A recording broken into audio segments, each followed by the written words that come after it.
Sosok Rafael Alun Trisambodo langsung jadi sorotan publik usai anaknya Mario Dandi Satrio jadi tersangka karena menganiaya remaja bernama David hingga koma di rumah sakit.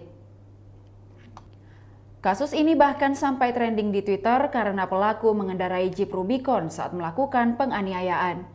Dari penelusuran Tribun Timur, sosok Mario dikenal suka memamerkan kendaraan mewahnya. Dilansir dari akun TikTok-nya, pemuda lulusan dari Taruna Nusantara itu hampir di semua postingannya berisi kendaraan mewah, yakni mobil Rubicon dan motor Harley Davidson.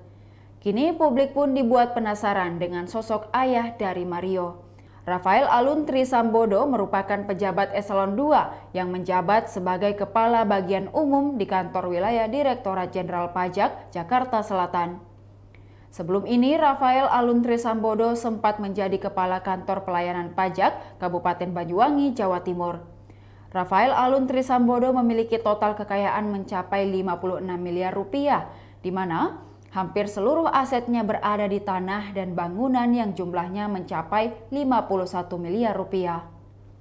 Rafael diketahui juga memiliki harta bergerak lainnya mencapai 420 juta rupiah, surat berharga senilai 1,55 miliar rupiah, kas dan setara kas 1,3 miliar rupiah, dan harta lain-lain berjumlah 419 juta rupiah.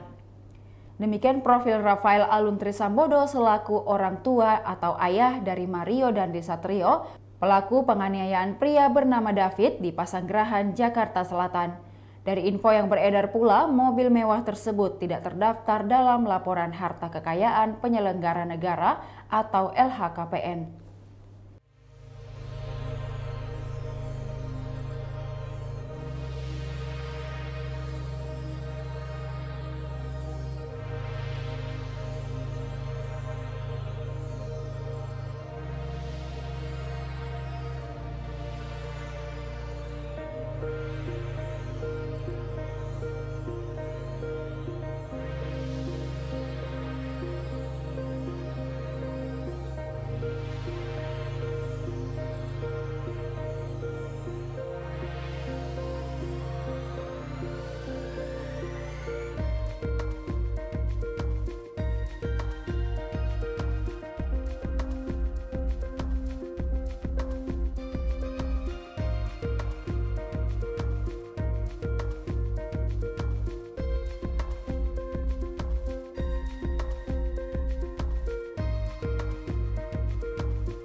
Demikian Tribun Hot News kali ini, saksikan berita lainnya hanya di kanal YouTube dan Facebook Tribun Timur. Terima kasih sudah nonton, jangan lupa like, subscribe, dan share ya!